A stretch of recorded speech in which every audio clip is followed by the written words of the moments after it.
सेना के जवानों का अपमान नहीं सहेगा हिंदुस्तान। और सेना का अपमान जब जब हुआ है तो देश की जनता का खून खौल उठता है, क्योंकि ये चंद मुट्ठी भर जो ये नेता हैं या छुटभैया जो नेता हैं, ये जब कैमरा देखते हैं तो अपनी जब जबान चलाते हैं तो इस तरीके से चलाते हैं कि इन्हें पता ही नहीं चलता ये बोल क्या रहे हैं और इन्हें बोलना क्या चाहिए और ये किसके लिए बोल रहे हैं। क्योंकि सबसे बड़ी बात है कि जहां एक और हम देखते हैं कि प्रधानमंत्री नरेंद्र मोदी बेटी बचाओ बेटी पढ़ाओ की बात करते हैं, महिला शक्ति की बात करते हैं, नारी शक्ति की बात करते हैं, और उन्हीं की पार्टी के कुछ लोग ऐसे हैं जो कर्नल सोफिया कुरैशी के धर्म पर सवाल खड़ा करते हैं। अब अपने दर्शकों को बता दें कि जो बीजेपी की तरफ से बीजेपी के ये बड़े चेहरे हैं जिन्होंने कर्नल सोफिया कुरैशी पर सवाल खड़ा किया, जिन्होंने ये कहा कि आज पूरा देश मोदी जी के कदमों में नतमस्तक है, सेना उनके कदमों में नतमस्तक है। तो ये जो बातें कही गई, ये बातें चिराग पासवान को पसंद नहीं आई हैं। और ये देखिए चिराग पासवान वही है जो अक्सर अपनी ही सरकार के खिलाफ रहे हैं, जो अपनी ही सरकार के खिलाफ रहकर वो काम करते आए हैं। और सबसे बड़ी बात है कि चिराग पासवान ये बात कह चुके हैं कि जरूरी नहीं कि अगर मैं एनडीए का हिस्सा हूं तो हर बात में हाँ हाँ करता रहूंगा।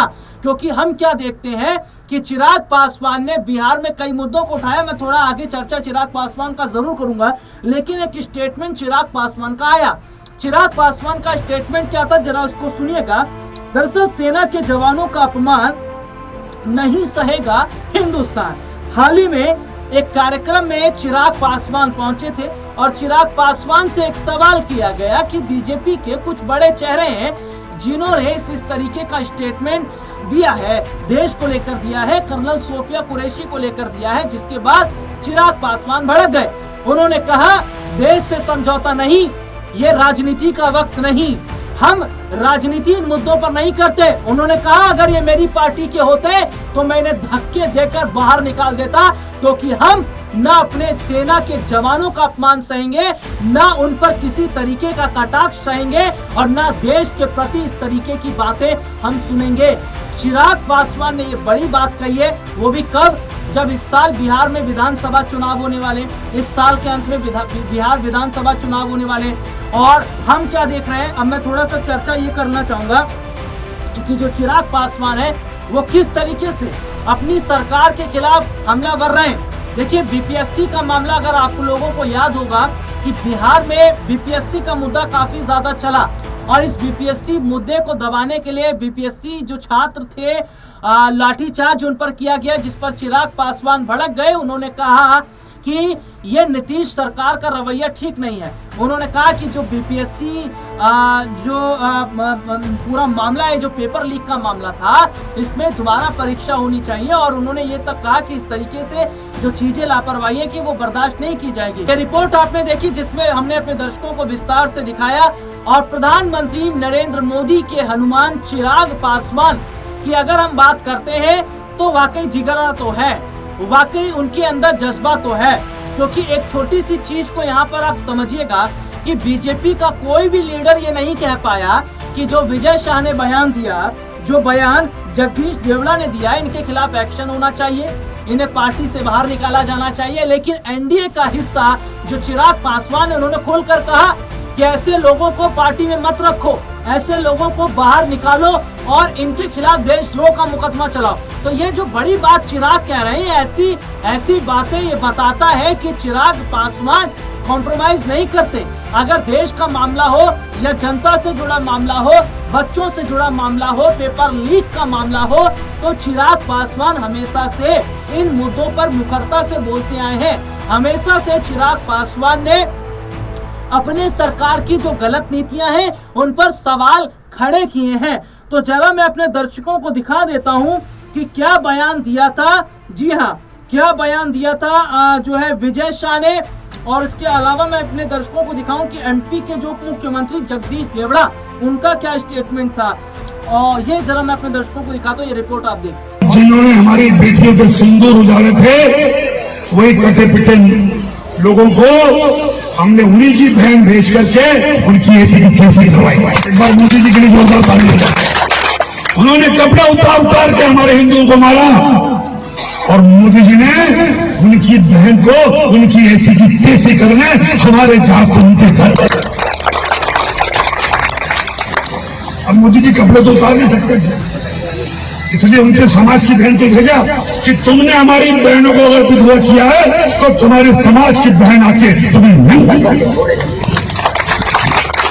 देश का सम्मान, मान सम्मान और हमारी बहनों का सुहाग का बदला तुम्हारी जाति की समाज की बहनों को पाकिस्तान भेजकर जगह कोई ले सकता है। और उन्होंने कहा था, कर्नल सोफिया कुरैशी पर मध्य प्रदेश के ही एक मंत्री विजय शाह ने विवादित बयान दिया, जिसके बाद बीजेपी के एक और बड़े चेहरे ने जो बयान देश की बेटियों को लेकर दिया है वो शर्मसार करने वाला है। प्रधानमंत्री मोदी को हम धन्यवाद देना चाहेंगे। पूरा देश की सेना और सैनिक उनके चरणों में नतमस्तक हैं, उनके चरणों में पूरा देश नतमस्तक है। उन्होंने जो जवाब दिया उसकी जितनी तारीफ की जाए उतनी कम है। ये बयान दिया है मध्य प्रदेश के डिप्टी सीएम जगदीश देवड़ा ने। ऑपरेशन सिंदूर की तारीफ करते वक्त बीजेपी और विपक्ष के नेता इतने बहक जा रहे हैं कि शब्दों पर काबू खत्म होता दिख रहा है। अभी एमपी के ही एक मंत्री विजय शाह के बयान पर बवाल मचा, शांत बवाल नहीं हुआ था कि वहीं डिप्टी सीएम के बयान पर बखेड़ा खड़ा हो गया। जगदीश देवड़ा ने पहले तो पूरे देश को प्रधानमंत्री मोदी के चरणों में नतमस्तक करवाया, उसके बाद देश की सेना और सैनिकों को भी प्रधानमंत्री के चरणों में नतमस्तक करवाया गया। देवड़ा एमपी के जबलपुर में सिविल डिफेंस वॉलेंटियर प्रशिक्षण कार्यक्रम में शामिल हुए थे। इस दौरान उन्होंने यह बयान दिया। बयान समय सामने आते ही कांग्रेस ने बीजेपी को घेर लिया। कांग्रेस की राष्ट्रीय प्रवक्ता सुप्रिया श्रीनेत ने इस मुद्दे पर प्रेस कॉन्फ्रेंस की और देवड़ा का इस्तीफा मांगा। उन्होंने कहा, सेना और सैनिक किसी के चरणों में नतमस्तक हैं, ऐसी बात इस देश का कोई व्यक्ति कह ही नहीं सकता, क्योंकि पहलगाम हमले के बाद जिस सेना ने पाकिस्तान में घुसकर आतंकी ठिकानों को तबाह कर दिया और पाकिस्तान की रूह कपा दी, उस सेना के लिए ऐसा कहना पाप है। लेकिन बीजेपी और उनके नेता ये काम बार बार कर रहे हैं। सेना के लिए जिस व्यक्ति के मन में ऐसी दुर्भावना और गंदे विचार हैं, उसका किसी पद पर रहने का कोई हक नहीं है। इन्हें तुरंत पद से हटाया जाना चाहिए। हालांकि अपने दर्शकों को बता दें कि जिस तरीके से बीजेपी के नेता ने हाल ही में कर्नल सोफिया कुरैशी को लेकर जो बयान दिया था, वो बयान भी शर्मसार करने वाला था। ये रिपोर्ट आपने देखी जिसमें विस्तार से हमने अपने दर्शकों को दिखाया। हालांकि अगर मैं बात करूं, इसमें बीजेपी नहीं, इसमें तो भैया समाजवादी पार्टी भी अपना मुंह गंदा कर रही है। या ये कहा जाए कि समाजवादी पार्टी के इतने सीनियर लीडर हैं राम गोपाल, उनको तो ये चीजें शोभा नहीं देते। राम गोपाल कोई आज के नहीं है। राम गोपाल को एक उम्र हो गई है और राम गोपाल राजनीति में आए कितना लंबा अरसा हो गया, लेकिन उन्हें यही नहीं पता कि व्योमिका का नाम व्योमिका है या ज्योति है या क्या है, और वो जात पर सवाल खड़ा कर देते हैं। क्या कह रहे थे जरा राम गोपाल? अगर हम बीजेपी को लेकर बात कर रहे हैं तो जरा विपक्ष में भी किस तरीके से बातें की जाती हैं हमारे देश के जवानों को लेकर, ये जरा सुन लीजिए। लेफ्टिनेंट कर्नल कुरैशी को इनके मंत्री ने गाली तक दी। हाई कोर्ट ने एफआईआर करने का आदेश करा है। हाई कोर्ट, लेकिन दिव्या सिंह के बारे में इन्हें मालूम नहीं कि वो कौन, और एयर ऑपरेशन के जो इंचार्ज थे marshal air marshal Avdhesh Kumar Bharti, न उनके बारे में मालूम था, वरना इन्हें भी गाली दी। मैं आपको बता दूं कि दिव्या सिंह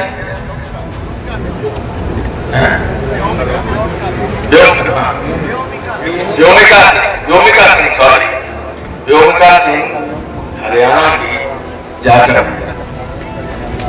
और एयर मार्शल भारती पूर्णिया के यादव है। तो तीनों तो वीडियो के थे। देखा आपने? तो देखिए, पक्ष तो पक्ष, विपक्ष भी कम नहीं है। और सबसे बड़ी बात है, ये राजनीति का वक्त भी नहीं होता ना साहब, ये देश का बात होता है, ये देश के गर्व की बात होती है। और जब देश पर बात आती है तो राजनीति नहीं होती है। और यही वजह है कि हम क्या देख रहे हैं कि जिस तरीके से आज धर्म ढूंढा जा रहा है, चाहे वो कर्नल सूफिया कुरैशी के अंदर हो, व्योमिका सिंह की जाति पर हो, या तमाम सैनिकों पर हो, जो देश का जवान जब सरहद पर लड़ाई लड़ रहा होता है तो वो ये देखकर लड़ाई नहीं लड़ता, ये देखकर गोली नहीं चलाता कि वो किस जाति को बचा रहा है या किस धर्म को बचा रहा है। उसका एक ही मकसद होता है कि हमें अपने मुल्क को बचाना है और अपने मुल्क की हिफाजत करना है। और हमारे देश के ये छुटभैया नेता, जिन्हें अगर हम कहें इन्हें इतना भी नहीं पता होता कि ये किसको लेकर बोल रहे हैं, इन्हें किस मुद्दे पर बात करनी चाहिए, किस पर सवाल खड़ा करना चाहिए, ये कैमरा देखते हैं तो पट-पट बोलना शुरू कर देते हैं। तो अब सवाल यही खड़ा हो जाता है, चाहे वो बीजेपी का हो या कांग्रेस का हो या समाजवादी पार्टी का हो, अगर देश का अपमान कर रहा है, अगर देश के जवानों का अपमान कर रहा है तो देशद्रोह का मुकदमा इन पर नहीं चलना चाहिए? क्या इन पर सख्त एक्शन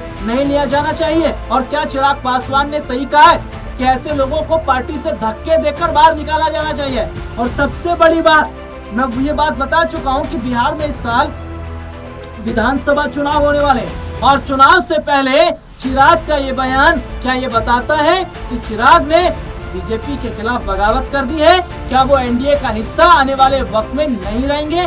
क्योंकि ऐसे ये भी देखा जा रहा है सीट शेयरिंग का मसला भी बन रहा है। हालांकि ये देखा गया चिराग पासवान ने कुछ सीटों को लेकर बात कही थी कि मुझे कुछ सीटें चाहिए, यानी कि कुछ 35-40 सीटों की बात चल रही थी। अगर क्या इतनी सीटें नहीं दी जाती है तो चिराग एनडीए का हिस्सा रहेंगे या नहीं? लेकिन चिराग ने जो दृढ़ता दिखाई है और चिराग ने जिस तरीके से अपनी बात रखी है, ये बहुत बड़ी बात है कि चिराग भले एनडीए का हिस्सा है लेकिन अगर गलत होता है तो चिराग चुप नहीं रहते। आज के इस प्रोग्राम में इतना ही, फिर आपसे दोबारा मुलाकात होगी, तब तक के लिए इजाजत दीजिए, नमस्कार।